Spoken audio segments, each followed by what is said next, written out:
João capítulo 1, no versículo 17, Evangelho de João.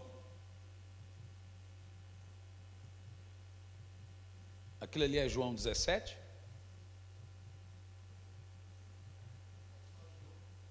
Hã? Márcio, aquilo ali é João 1,17? É? Então por que você pôs? Senti só a falta domingo, não tinha ninguém para obrigar, sobrou para os coitadinhos dos meninos aí. Eles não têm essa força para aguentar a pressão toda, tadinhos. Não aguenta não. Evangelho de João, capítulo 1, no versículo 17. Ah, tá. Agora está lá. Diz assim: porque a lei foi dada por Moisés, graça e verdade vieram por Jesus Cristo. Senhor, fale conosco, que não seja eu quem fale, mas que seja o teu Espírito, falando aos nossos corações, em nome de Jesus. Amém. E graças a Deus. Irmãos, a cultura do Sinai, e já falo do que se trata, tem sido um fator predominante no palco evangélico do mundo todo. Veja bem, do que fala Sinai?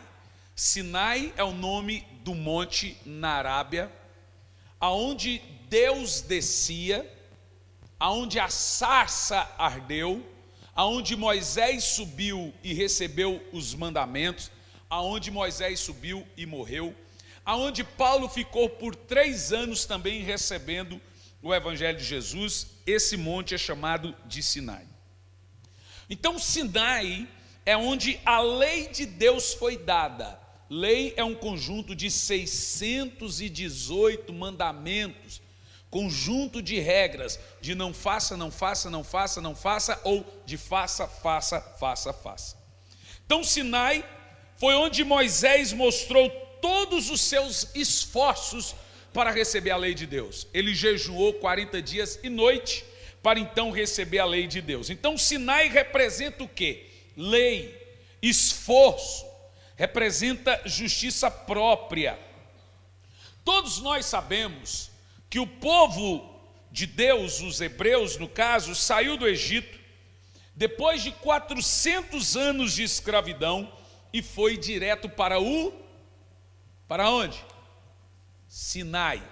Deus tirou o povo do Egito e levou eles para o Sinai, ao pé do Sinai.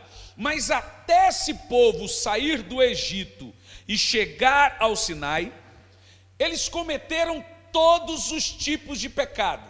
Por exemplo, diante do Mar Vermelho, quando eles se sentiram acuados vindo os carros de Faraó, eles bradaram e começaram a murmurar. Murmuração, pecado grave. O povo de Israel, depois das leis de Deus, morreram porque murmuraram. Murmurar é reclamar. Quando chegou diante do mar, eles começaram a murmurar. Não tinha acaso covas no Egito para que morrêssemos e fôssemos enterrados. O cara está pensando em cova. Quando faltou comida no meio do deserto, eles se lembraram, não tinha cebolas e pepinos no Egito. Irmão, quem é que pode ter saudade de cebola e pepino? Mas que raça é essa? E aí o que Deus faz? Eles murmuram na beira do mar, em vez de Deus vingar e falar, vocês estão, eu vou matar vocês, ele abre o mar, ele mostra favor. Aí eles reclamam da comida, em vez de Deus mandar fogo, vocês murmurador, faz chover carne do céu. Eles reclamam do calor, em vez de Deus matar eles, faz uma nuvem proteger eles de dia e uma coluna e uma luz de noite para eles não sofrerem. Eles reclamam que as roupas estão se gastando, Deus faz as roupas das crianças e deles crescerem de acordo com o que as crianças iam crescendo. Quanto mais, é impressionante que do Egito ao Sinai, quanto mais eles pecavam, mais Deus transformava eles por amor, graça e misericórdia. Que coisa tremenda. Agora eles chegam ao pé do Sinai, depois de cometer tudo que é tipo de pecados, abominações, coisas terríveis, eles chegam ao pé do Sinai. E vamos ver em Êxodo capítulo 19, o relato de como Deus está lidando com eles antes de dar as leis. Preste atenção que é muito importante você entender isso. Êxodo capítulo 19, ao terceiro mês da saída do povo de Israel da terra do Egito, no mesmo dia vieram ao deserto do Sinai, saíram e foram para o deserto. E o caminho deles era que eles pudessem ir até o monte. Então o mar se abre, as cordonizes caem do céu para eles comerem a carne, a água sai da rocha, etc. e outras coisas. Prossegue o texto. Verso 2: tendo partido de Refidim, vieram ao deserto do Sinai e acamparam-se no deserto. Israel, pois, ali acampou-se de frente para o monte. Agora eles estão na frente do monte. Olha o que Deus fala para o povo de Israel. Próximo verso. Subiu, pois, Moisés a Deus, e o Senhor o chamou do monte, dizendo: assim fala ao povo de Israel, anuncia ao povo de Israel. Olha o amor de Deus com aquele povo antes da lei. Prossegue. Vós tendes visto que fiz aos egípcios, como vos levei sobre as asas da águia e trouxe até a mim. Deus está falando, veja como eu sou um Deus bondoso. Prossegue o texto. Agora, pois, se diligentemente ouvi a minha voz e guarde os meus concertos, então sereis a minha propriedade peculiar. É uma escova de dente, só meu e de mais ninguém, dentre todos os povos, porque toda a terra é minha. Deus está dizendo, tudo isso aqui é seu porque eu dei a você, toda a terra é minha. Prossegue. E vós me sereis reino sacerdotal e povo santo. Essas são minhas palavras que você deve falar ao povo de Israel. Presta atenção. Aonde é que Deus falou? Fala para o povo, não faça isso, não faça aquilo outro, ou faça isso ou faça aquilo outro. Você não encontrou. Primeiro Deus chega para o povo de Israel e mostra o que? Bondade, misericórdia, compaixão, e diz: eu fui bom, vou continuar sendo bom, eu fui misericordioso, vou continuar sendo misericordioso, continue assim e vocês sempre terão meu favor. Não foi isso que Deus disse ao povo de Israel? Agora o povo de Israel, eles viram para Deus e eles usam um termo que Deus não gosta. Esse termo é chamado de justiça própria, ou seja, tentar ajudar a Deus, ou dar uma mãozinha para Deus, falar: Senhor, eu vou te ajudar nisso, Senhor, eu consigo fazer isso para ti. Olha o que eles falam no próximo verso. E veio, pois, Moisés, chamou os anciões, expôs ao povo diante deles as palavras do Senhor que Deus tinha dito. Deus vai ser bondoso, Deus vai ser misericordioso. Nem tinha mencionado a lei, você está entendendo? Deus vai ser isso, aquilo outro. Olha o que o povo fala para Moisés. Então todo o povo respondeu e disse: tudo que o Senhor falou, faremos. Essa palavra no original é: tudo que o Senhor disse, podemos fazer. Deus falou: como é que é? Podemos fazer? O que Deus queria ouvir desse povo? O povo está chegando para Deus e diz assim: não mostre bondade para nós só pela tua bondade, deixe-nos merecer isso. Irmãos, é um crime muito grande você querer ou esperar mostrar para Deus que você pode provar alguma coisa para Ele. Isso é chamado na Bíblia de justiça própria. E justiça própria é atrair sobre si um peso. Se você chegar diante de Deus com a abordagem errada, Deus vai te dar as bênçãos erradas. Eu citei sobre o jovem rico no culto de domingo. O jovem rico disse assim: o que eu posso fazer? Agora vejam, senhores, o que eu posso fazer para herdar a vida eterna? Que conversa é essa do que eu posso fazer para entrar no céu? De onde você tirou esse negócio? O que eu posso fazer? Agora veja, Jesus chega para a mulher samaritana e ele expõe a mulher samaritana diante de seus próprios pecados. Mas ele não só expõe a vergonha. Jesus tece 2 elogios e revela o pecado dela. Dissestes bem, falaste a verdade. 2 elogios. E no meio dos 2 elogios, ele diz o seguinte: tu tens 5 maridos, teve 5 maridos, e nenhum deles é seu marido. Cadê teu marido? Não tenho marido. Pois é, disseste bem, tu não é mulher de maridos. Agora Jesus não revela o pecado da mulher para envergonhá-la. Jesus revela o pecado da mulher apenas para ela dizer: ele sabe do meu pecado, como que ele vai me tratar agora? Que coisa fantástica é Jesus. Agora aquela mulher é exposta diante de Jesus, e ela diz assim: vejo que és profeta. Você sabe o que me impressiona sobre essa analogia da mulher samaritana? Que Jesus não disse para a mulher samaritana: vá nascer de novo. Jesus não disse para a mulher samaritana: tu vai para o inferno, que vergonha com o seu pecado. Ele não expõe a vergonha da mulher. Mas quando o religioso chegou diante de Jesus por nome Nicodemos, e olha a abordagem de Nicodemos: o que eu tenho que fazer para entrar no reino de Deus? De novo o termo comprar, fazer, esforço, justiça própria. Olha o que Jesus fala para Nicodemos. Primeiro que a Bíblia diz que ele vinha todos os dias de noite. Jesus já estava esgotado de ouvir os argumentos de Nicodemos.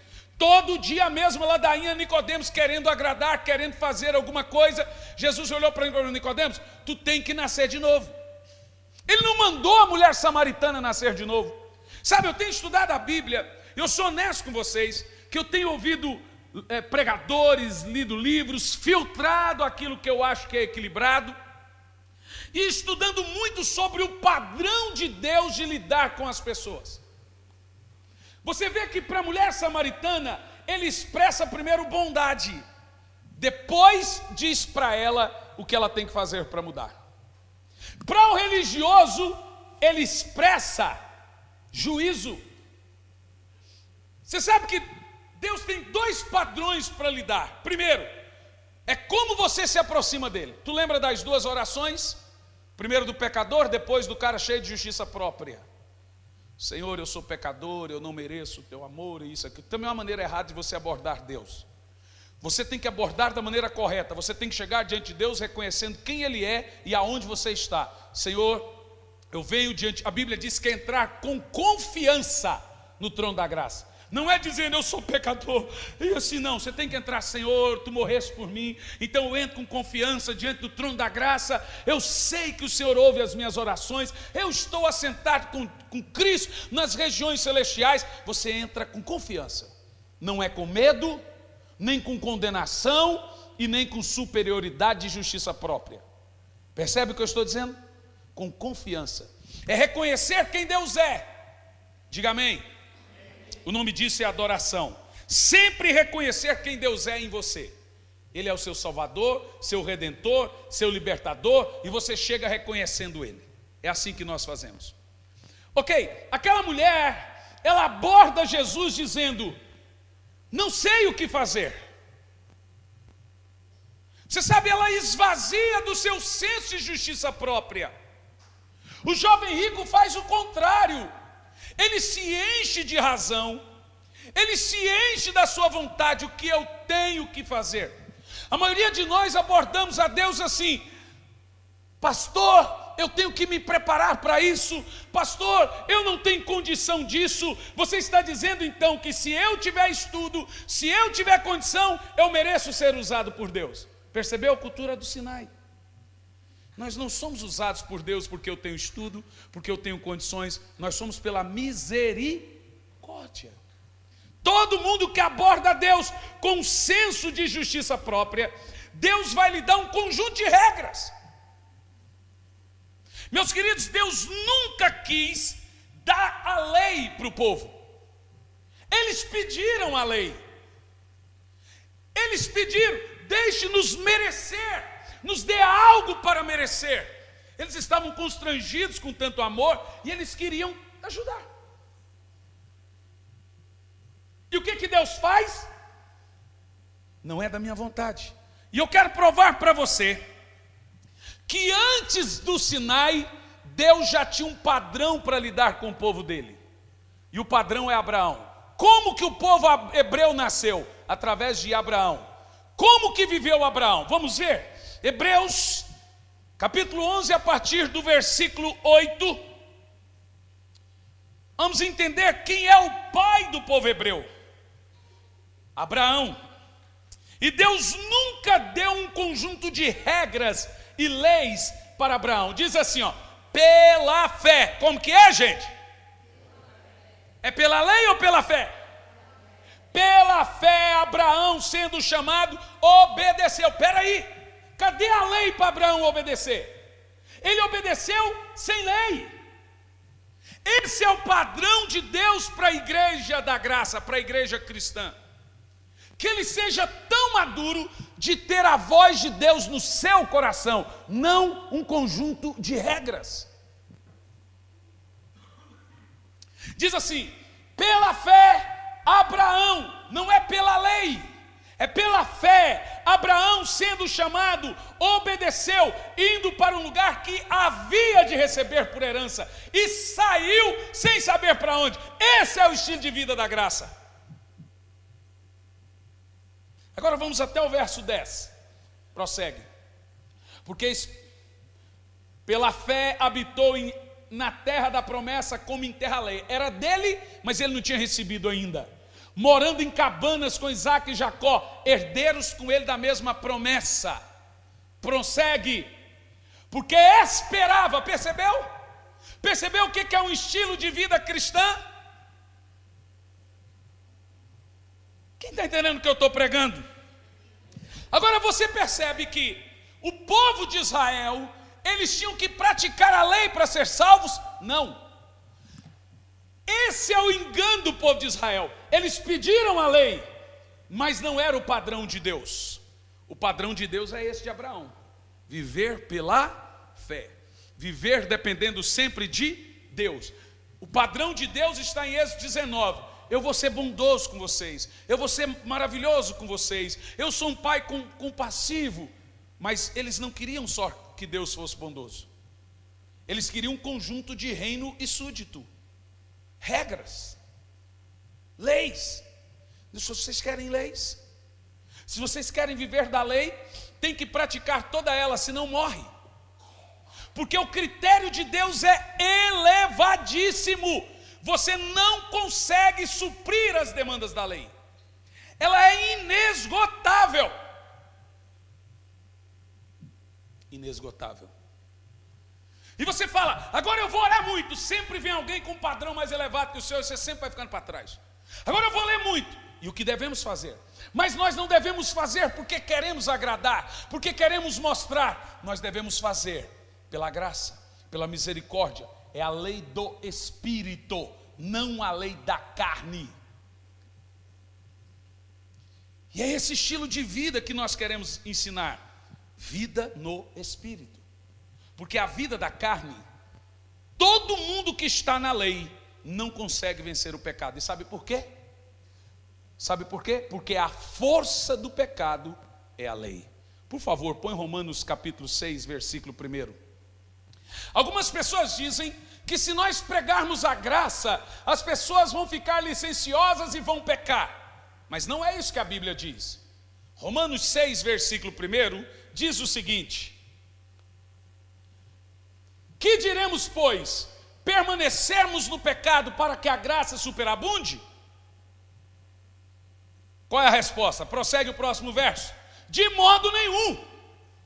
Nós que estamos mortos para o pecado, como vamos viver nele? Você percebeu que a graça não é a força do pecado. A força do pecado é a lei. Só vive em pecado quem ainda está cheio de justiça própria, quem ainda está debaixo da condenação. Então a condenação é tão pesada sobre ele que faz ele ficar recaindo. Ele não tem fé na misericórdia, não tem fé no amor, ele não consegue superar o pecado. É o contrário, gente. A lei que faz a pessoa pecar, não a graça. A graça, ela triunfa sobre o pecado. Veja que o texto diz que quem está na graça não vive em pecado. Você percebeu? Quanto mais você dá lei para as pessoas, mais você contribui para o pecado delas. É simples. A lei, ela aponta para o pecado, ela ressalta o pecado.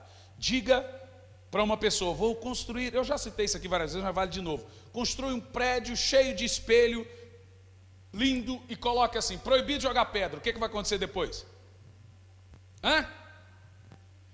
A força do pecado é a lei. Chega lá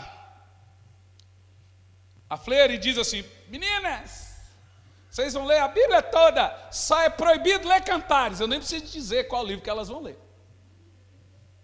Porque o pecado, ele ressalta a sua desobediência. A lei, ela sobrepõe a sua desobediência. Eu não preciso dar regras para adultos, eu preciso dar regras para crianças. A lei é tutor. A Bíblia diz que a lei é tutor. Quem precisa de tutor é quem? Criança. O crente, quando ele é maduro, você não precisa ficar dizendo para ele o que ele deve, o que ele não deve fazer. Ele tem uma vida no Espírito. Quando tu tem que ficar cuidando da vida de crente, é porque ele ainda precisa de tutor, ele ainda está na lei.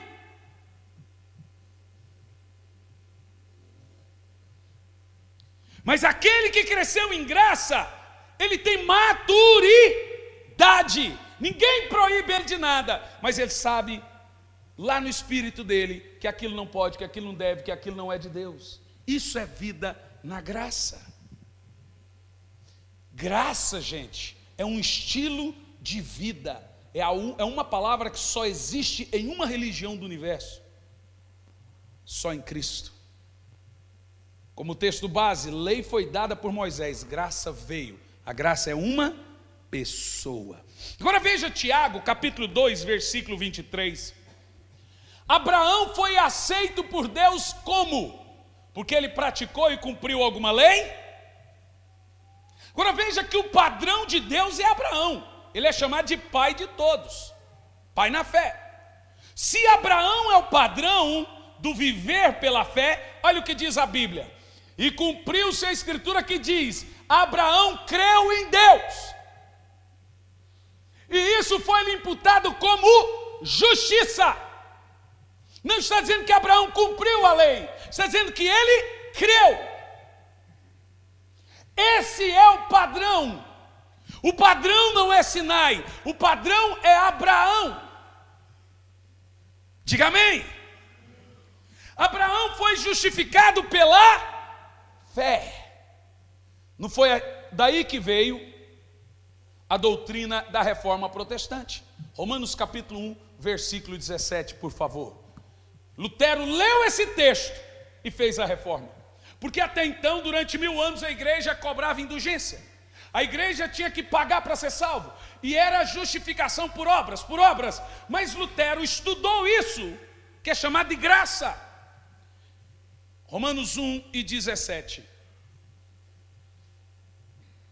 Porque nele se descobre a justiça de Deus, de fé em fé, como está escrito: o justo vive da lei. O justo vive da lei, da fé. Qual é o padrão de Deus então? A lei? O padrão de Deus é que eu ensine a você tudo sobre os 10 mandamentos? Responda para mim.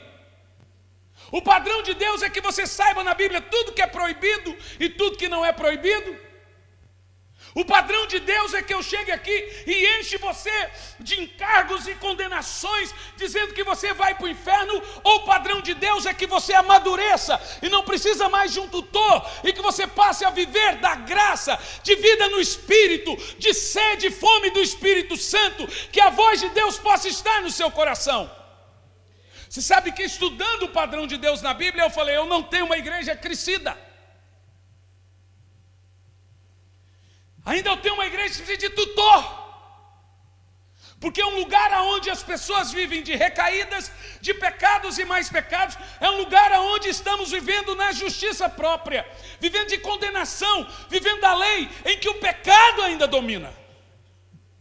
Por isso que a lei de Moisés é chamada de ministério da condenação, é chamada de lei do pecado, porque a lei realça o pecado.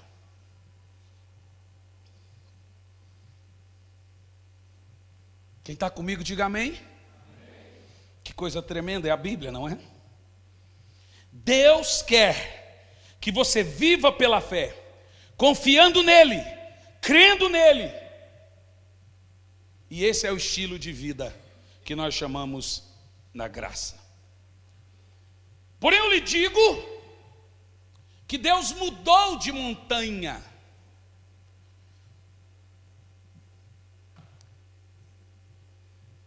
No Velho Testamento,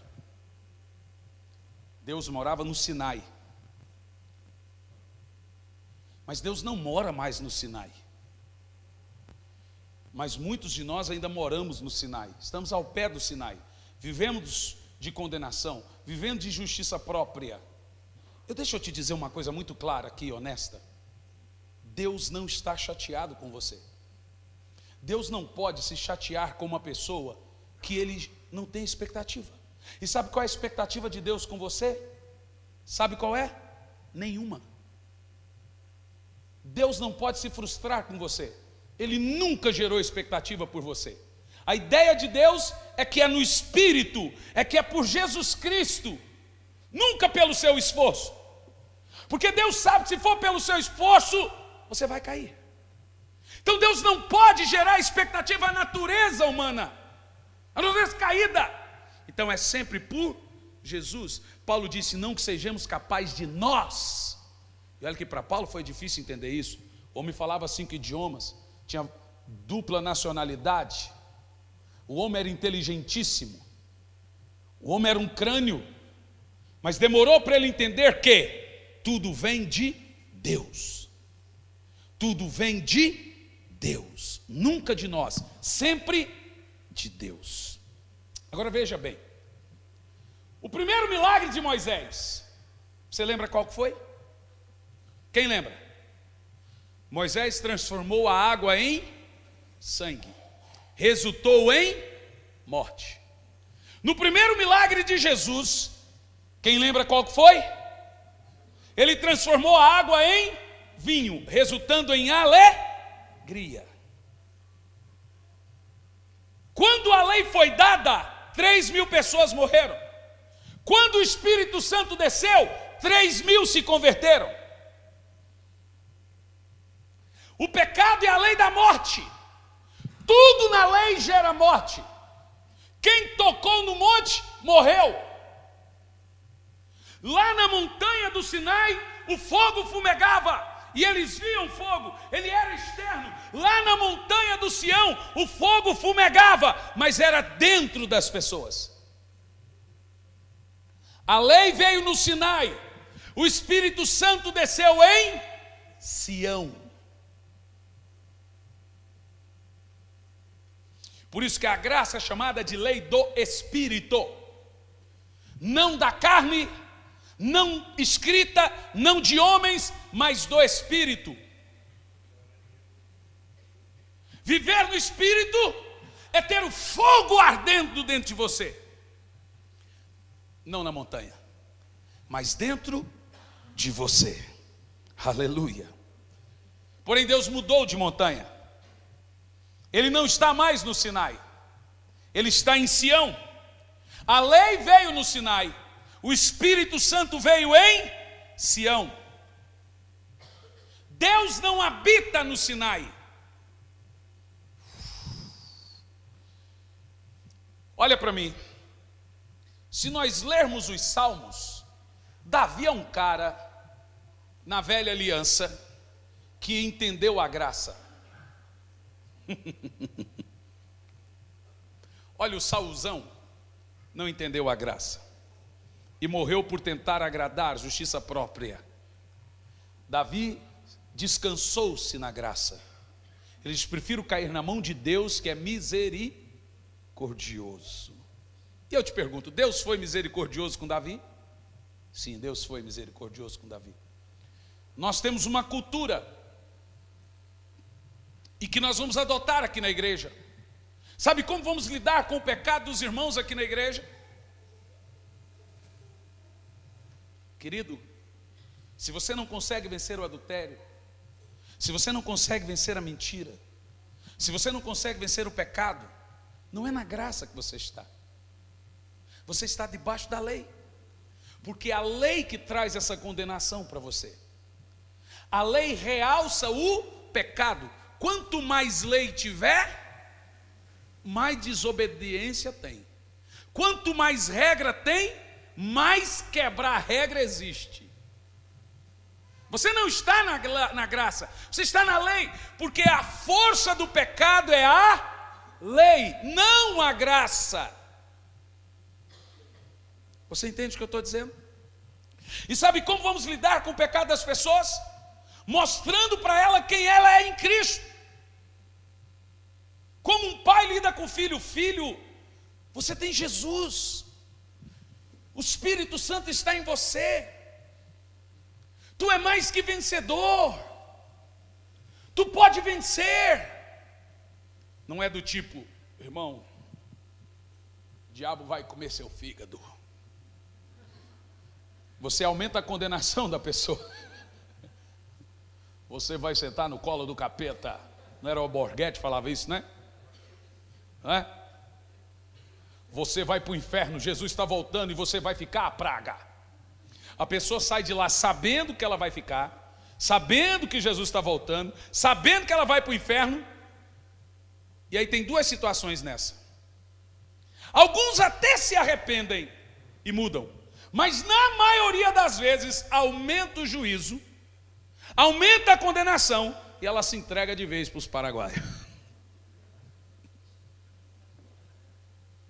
Mas quando você revela a pessoa, aonde ela está, quem ela é, quem morreu por ela, porque a graça revela a Cristo, a lei e o pecado. Quando você revela que o Espírito Santo está nela, e que ela não pode se condenar, que ela deve se arrepender, que ela deve chorar, mas que a partir de hoje, o Espírito Santo é a força que vai lhe ajudar a vencer, ela começa a entender quem ela é. Você não está mostrando a condenação, você está mostrando a posição dela, quem ela é em Cristo. Você sabe que isso dá certo na educação dos nossos filhos. Eu não sei se alguns já fizeram isso com seus filhos. Uma criança tão inteligente igual você, um menino tão bonito, quem já teve essa experiência? Isso funciona. Quando você faz o efeito inverso, olha para você, você é tão lindo, a mamãe ou o papai tem tanto orgulho de você, você revela a identidade e não envergonha. Você está entendendo o que eu estou falando? Esse é o efeito do Pai do céu, esse é o padrão de Jesus para o tipo de gente que quer vencer o pecado, porque tem dois tipos. Aquele que não quer vencer, que está na lei, não se sente bem no nosso meio. Aquele que quer vencer, é com esse tipo de gente que Jesus sempre apresentava bondade, amor e misericórdia. Com aquele que se enchia de justiça própria, hipócrita, escondendo seus pecados, Jesus aumentava o jugo dela. Vende tudo que tem e me segue. Vai nascer de novo. Isso, aquilo, outro. Jesus só fazia aumentar o jugo, para diminuir a justiça própria. Aquele que era pecador e reconhecia seus pecados, mas que não conseguia vencer, Jesus sempre apresentava como a solução, como a transformação. Eu sou o que te sara, eu sou o que te cura. Eu vou te ajudar, vinde a mim, vós que estáis cansados e oprimidos. Eu percebi que Deus não tolera religioso. Eu percebi que Deus não tolera justiça própria. Ele tem dois padrões para lidar na Bíblia: com o religioso moralista e com aquele que quer vencer. Por isso que na história do filho pródigo, o foco é o que está no mundo sofrendo, e não o que está em casa perdido, porque o que está em casa também não está salvo. Percebe o que eu estou dizendo? O que está em casa tem uma visão errada de Deus. E veja, a pior coisa que tem é ter uma visão distorcida de Deus. Só o diabo sai ganhando quando você não tem a ideia que Deus é amoroso e bondoso com você. Então Satanás quer que você imagine que Deus pode a qualquer hora fazer um fogo cair da sua bola. Olha, sabe esse negócio aí? É um câncer, é porque você fez aquilo, então Deus vai te matar. Só o diabo sai com isso. E veja, condenação, gente, mata. As pessoas estão ficando doentes de tanta culpa, de tanta condenação. E nós precisamos entender isso. Então Davi é um bom exemplo a ser citado, tanto de pecado quanto de arrependimento. Ok, gente? Mas vamos lá, o Davi entendeu. E Davi sintetizou o que nós chamamos de lei do Espírito ou lei de Sião. A lei do Sinai é a regra, a lei de Sião é a lei da graça, é a lei do Espírito. E Davi escreveu uma série de textos falando sobre o plano de Deus de sempre o seu povo viver sobre Sião. Por exemplo, Salmo 132, eu vou lendo aqui, o Márcio vai colocando mesmo que atrasado, diz assim, esse eu quero que coloque porque, uau, Márcio, tu tá bem, hoje tu tá de parabéns, Márcio. Diz assim, porque o Senhor elegeu a Sião. Ora, mas não era no Sinai que ele morava? Mas o plano sempre foi Sião, porque o Senhor elegeu Sião e desejou para a sua morada. Quer dizer que Deus sim habitou no Sinai. A Bíblia diz que o Sinai era um lugar de trevas, escuridão e relâmpago, mas o Sião era lugar onde habita anjos, bênçãos, onde habita a graça. Uau!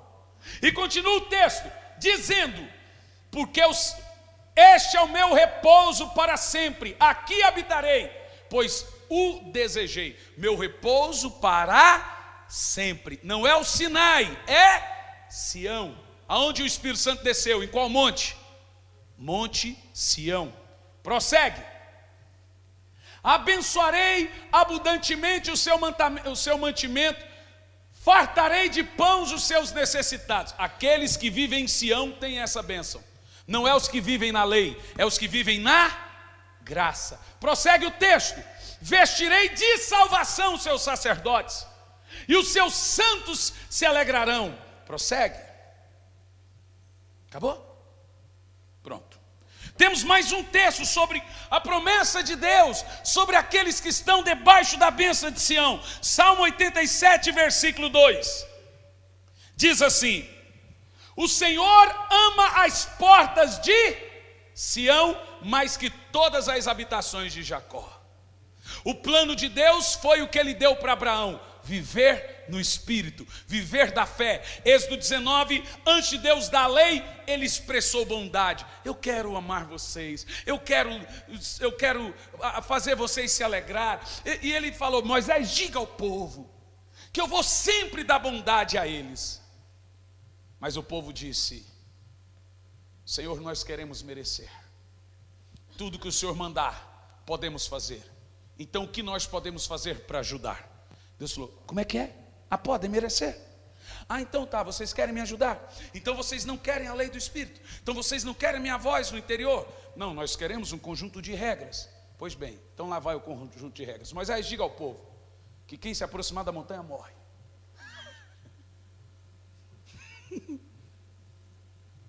Quando a lei desceu, já morreu 3.000. Podia cumprir?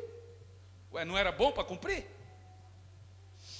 Por isso que ouvimos um texto tão importante na Bíblia. Quem tentar salvar a sua vida, perdê-la.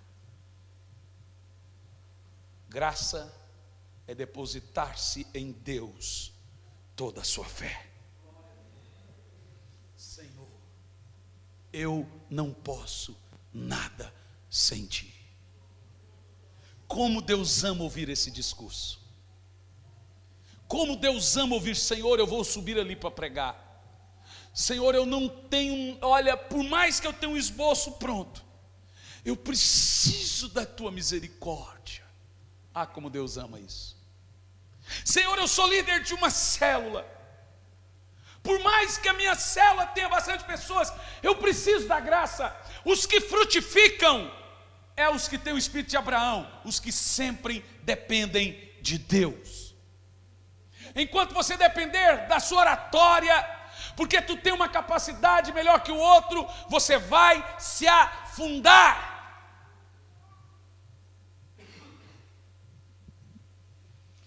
Salmo 78, versículo 68.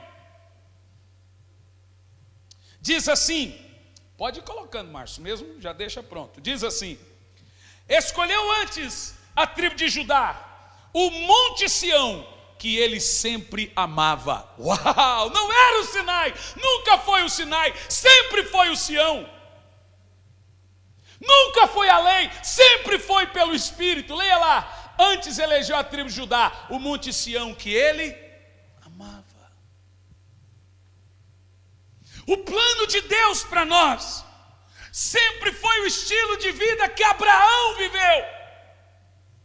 Pela fé, pela fé, pela fé, pela fé. O justo vive da fé. Tudo que não vem de fé é pecado.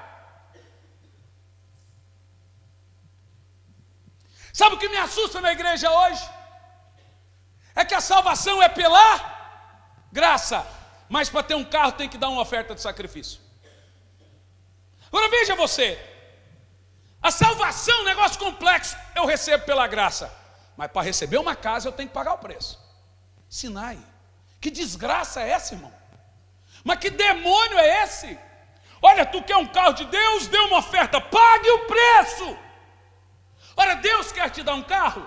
Deus pode te dar um carro? Claro que pode, mas será que realmente existe? Veja, a salvação é pela graça, mas para ficar rico tem que pagar o preço. Ah, que coisa ridícula! Tecnicamente falando, qual é mais fácil para Deus? Tudo é fácil para Deus. A graça ou o carro? Mas o carro eu tenho que pagar o preço. Para ser salvo, não, Deus já deu. Mas para receber um carro eu tenho que dar um dinheirinho ali. Me economiza, querido. Eu acredito que tudo que Deus nos dá é pela graça. Diga glória a Deus. Se Deus me der um carro, Ele quis me expressar bondade. Pastor, então eu oferto e colho? Obviamente, isso é uma lei desde a graça. Mas não que você esteja comprando algo de Deus, é porque existe uma lei natural da semeadura. Não porque Deus é obrigado a fazer algo por você. Não é assustador como a igreja hoje fica transitando entre graça e lei? Quando convém, estamos na lei. Quando convém, estamos na graça. E você vai lá no livro do Apocalipse e o Senhor diz: eu queria que tu fosse quente ou frio, mas porque tu é morno, vou vomitar-te. Você sabe que o quente eu sempre entendi. Ser quente é orar, é jejuar, é ter vida no Espírito. Isso eu entendi. Mas a parte que Jesus diz, queria que tu fosse frio, isso eu não entendo. Ele diz, queria que você fosse quente ou frio. O quente eu entendo, e o frio? Você sabe que o contexto é dois estilos de vida: viver no Espírito e viver na carne, que é a lei. Não pode ter mistura. Ou você depende totalmente de Deus, ou você depende das suas obras, sua justiça própria, da lei, do seu esforço. Não dá para transitar entre as duas coisas. Ou é quente, ou é frio. O quente é o Espírito, o frio é a carne. Não dá para ser morno. Não dá para horas que convém a gente dar lei para o povo, horas que convém a gente dar graça. Não tem bênção de Deus nisso. Quem quer vida no Espírito? Quem quer viver na graça? Veja Salmos 9, versículo 11. Diz assim, sobre o monte Sião: cantai louvores ao Senhor, que habita onde? Não é no Sinai? Olha para mim, meu povo, não é no Sinai? Mas aonde o povo de Israel se encontrou com Deus? No Sião ou em Sinai? No Sinai. Aonde a igreja se encontrou com Deus? No Sião ou em Sinai? Quando a igreja foi inaugurada? No Sião, quando o Espírito Santo desceu. E ele diz: anunciai entre os povos os seus feitos. Você sabe quem está cantando isso? Davi. Esse homem tinha revelação. E ele continua dizendo, por exemplo, Salmos 2, versículo 6. Eu, porém, ungi o meu rei sobre o monte. Veja que o rei está com letra maiúscula. Quem é aquele rei? Jesus. Aleluia. Aonde Jesus é ungido? No Espírito, no monte Sião. E prossegue. Salmo 125, versículo 1. Esse é um dos textos mais conhecidos sobre o Monte Sião. E ele tem uma revelação nele profunda. Os que confiam no Senhor são como o Monte Sião, que não se abala, mas permanece para sempre. Veja você o seguinte: é o Monte Sião que não se abala, não o Monte Sinai. Diz o termo, no Sinai nós temos um fogo distante, que dá para ser notado e visto de longe. No Sião nós temos um fogo dentro, é dentro de você. Por favor, veja esse texto aqui de Hebreus capítulo 12, do versículo 18. Diz assim: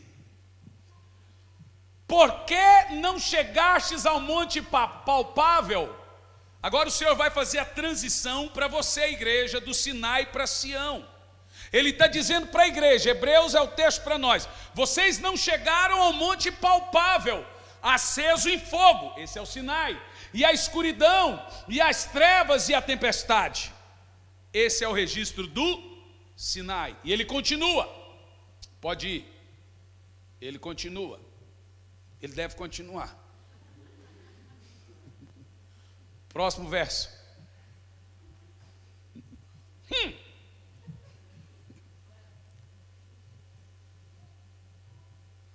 Mas chegastes ao monte Sião. Olha o que o escritor está dizendo: você não está mais no Sinai, no fogo palpável de trevas, escuridões, raios e trovões. Você chegou ao Sião, a cidade do Deus vivo, a Jerusalém celestial, e aos muitos milhares de anjos. Não tem anjos no Sinai, tem anjos no Sião. E prossegue o texto. Tem mais texto, Márcio? A Universal, tem duas igrejas. A Universal Assembleia. Faltou a quadrangular de Apocalipse, né? Essas igrejas vocês não querem?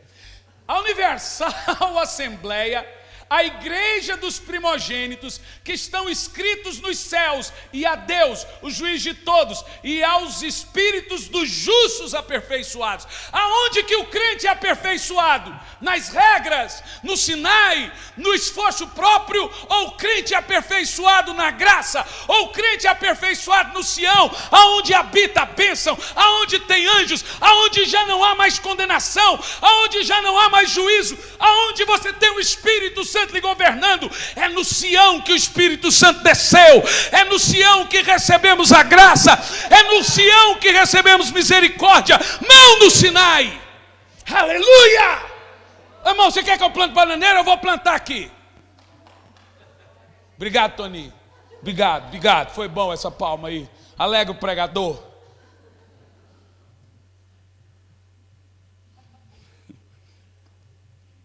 Agora veja.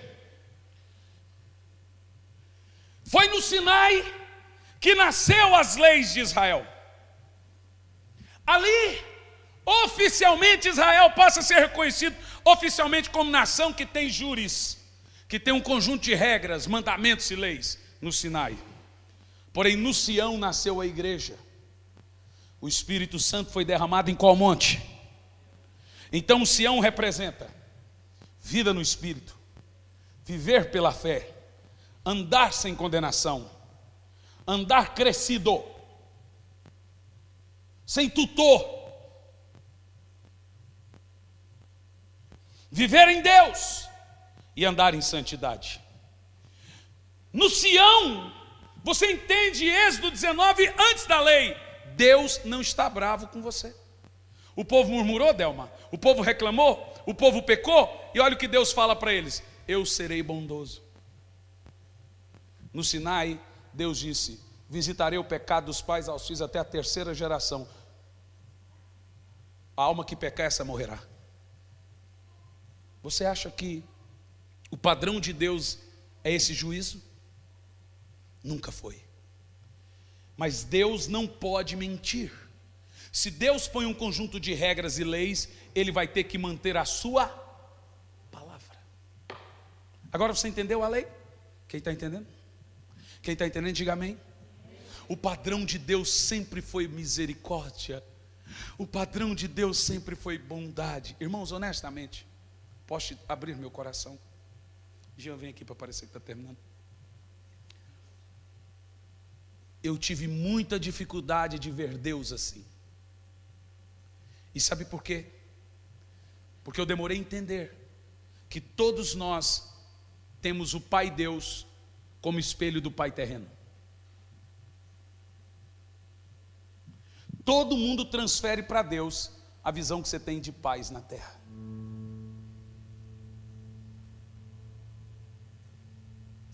Eu demorei muito ver Deus dessa maneira. Posso abrir meu coração para você? Eu estava em casa.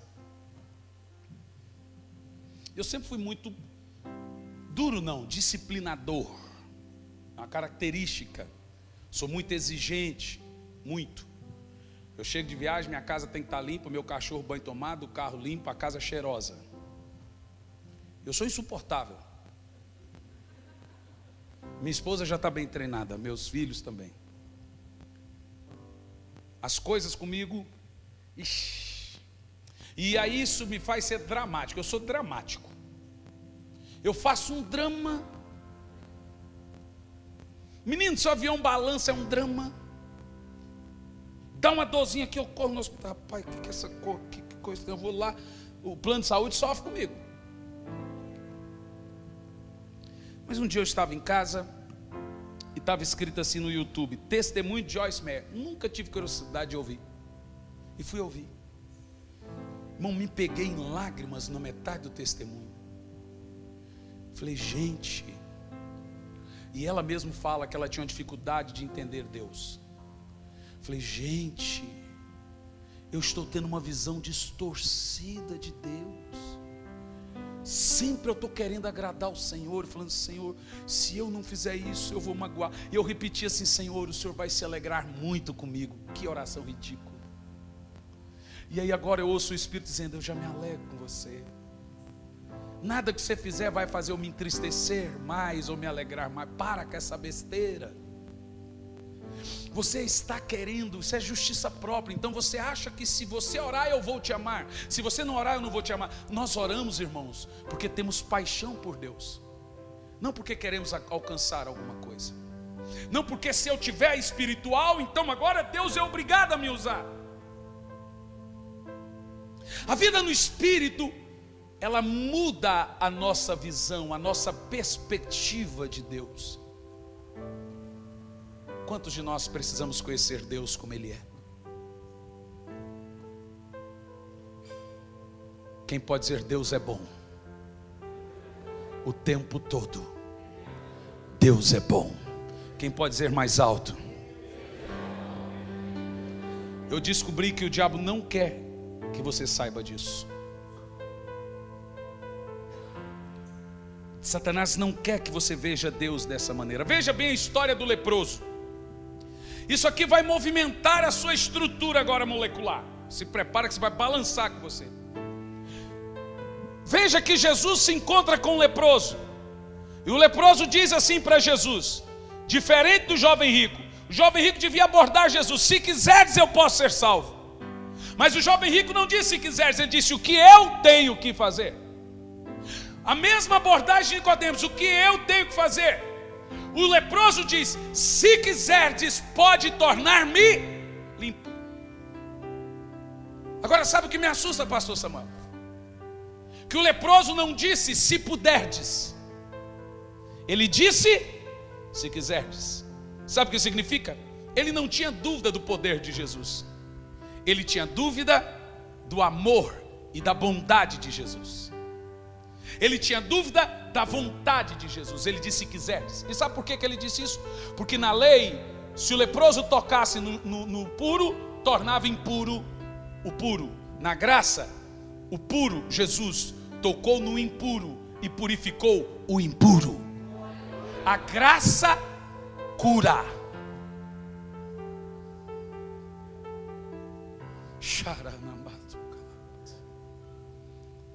Jesus respondeu o que para o leproso? A lepra era o símbolo do pecado da lei. Quando Miriam pecou, ficou leprosa. Só ficava leproso no Velho Testamento os que cometiam pecados graves. Quando o leproso disse, se quiserdes, o que Jesus disse para ele, sem pensar duas vezes e rápido: quero, seja limpo. Satanás não quer que você saiba que Deus quer. Então normalmente você chega para Jesus doente e fala, se for da vontade de Deus. Isso é ridículo. Ninguém aqui duvida do poder de Deus, amém? Mas a maioria de nós duvidamos da sua bondade, duvidamos da sua vontade. Pois nessa noite o Senhor está dizendo, eu quero lhe curar, eu quero lhe sarar, eu quero lhe transformar, eu quero salvar a sua casa, eu quero salvar a sua vida. Satanás não quer que você saiba, mas ele está dizendo, eu quero lhe perdoar. Satanás não quer que você creia na vontade de Deus, que você creia na bondade de Deus, mas ele está dizendo, eu sempre quero. Sabe, você tem que ter fé no poder de Deus e na bondade de Deus. Não é só no poder, mas também na bondade.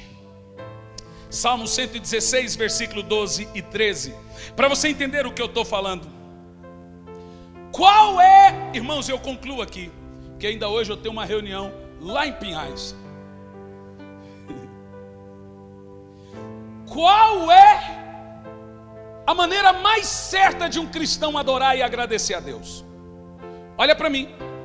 Porque o que nós fazemos, Delma? Eu não vou para o culto hoje para buscar nada. Eu não vou para o culto hoje para pedir nada.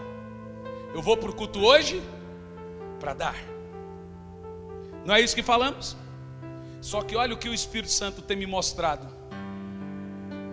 E quando eu me refiro ao Espírito Santo, irmãos, obviamente lendo livros, ouvindo pregadores e estudando, e a Bíblia. Davi disse que a única maneira que um crente pode agradar a Deus e agradecê-lo é dessa. Diz Davi, o que darei ao Senhor por todos os benefícios que tem me feito. A pergunta de Davi, o que eu posso dar a Deus pelo que Ele me dá?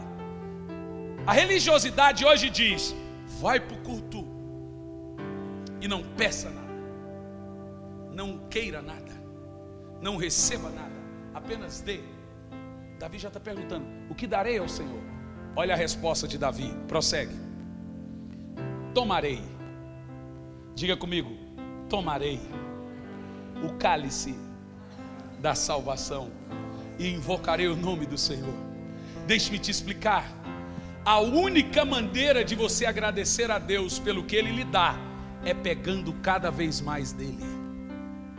Não pense que você pode dar algo a Deus. Você só pode receber. E sabe por quê?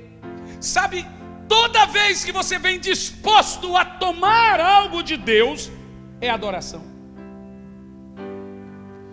E deixe-me te explicar por quê. Veja Lucas 22, versículo 27. Um princípio que Jesus ensinou. Jesus está dizendo que só pode servir quem é maior. Maior é o que serve. Um Deus que tem tudo, Ele não pode receber nada como gratidão. Então Ele só pode dar. E a maneira de você ser grato é tomar.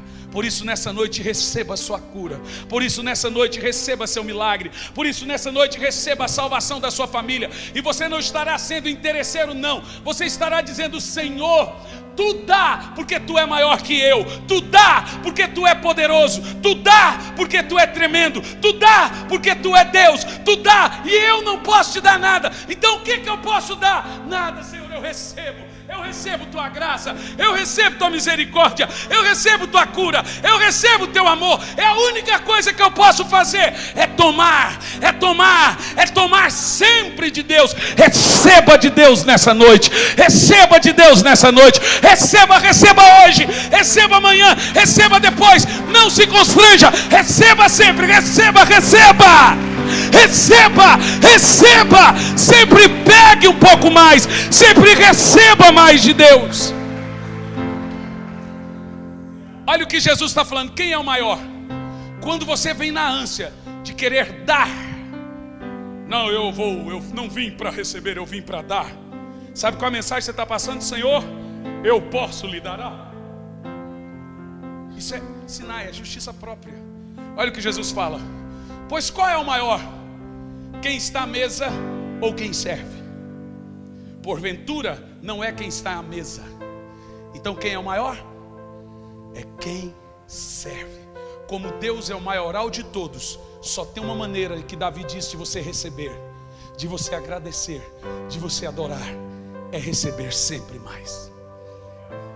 E você sabe que Marta e Maria, as duas tiveram um entendimento errado sobre isso. Por que Jesus aceitou Maria e rejeitou o conceito de Marta? Politicamente falando, Marta estava certa. Ora, Marta disse a Maria: pare de incomodar o mestre, ele está cansado, deixe o homem dormir. Maria não, Maria ficou ao pé e sugou. Vai descansar nada, ela ficou tomando. Sabe por que Jesus rejeitou o conceito de Marta? Não Marta, mas o conceito de Marta aceitou Maria? Porque das duas, quem tratou Jesus como Deus foi Maria. Ela não viu Jesus cansado, ela não viu Jesus esgotado. Ela tomou um pouco mais, ela tomou um pouco mais.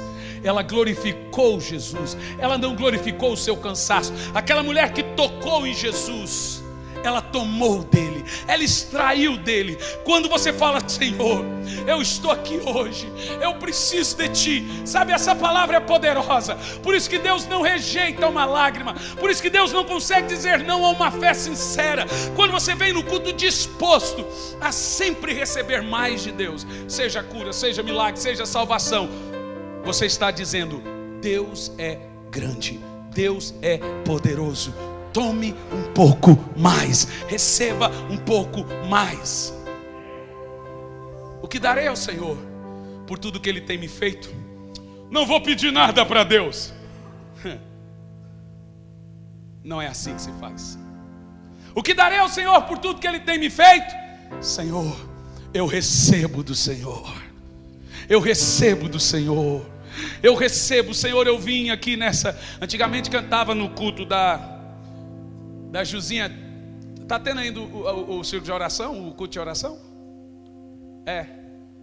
Aí todos sabem: eu vim buscar uma bênção, Jesus tem bênção para dar. Aí surge assim um conceito: que música errada, veio buscar bênção. Mas o salmista disse que quando você vem para buscar de Deus algo, seja seu poder, seja a sua presença, seja uma cura, seja o milagre da família, seja a salvação, é a maneira de você agradecê-lo. Porque maior é o que serve. Só pode lhe dar algo um Deus soberano. Davi disse: o que darei ao Senhor? Eu tomarei, eu buscarei, eu invocarei. Aleluia. Então quando você vier a um culto, não se constrange em receber, não se constrange em pedir. Não pense você: Senhor, eu vim aqui só para te adorar. A maneira de você adorar é dizer: Senhor, eu tomo, eu recebo. Porque maior é o que serve. Maior é o que serve. Quem é o maior? É Deus. Bendito seja o nome do Senhor. Fique em pé no seu lugar.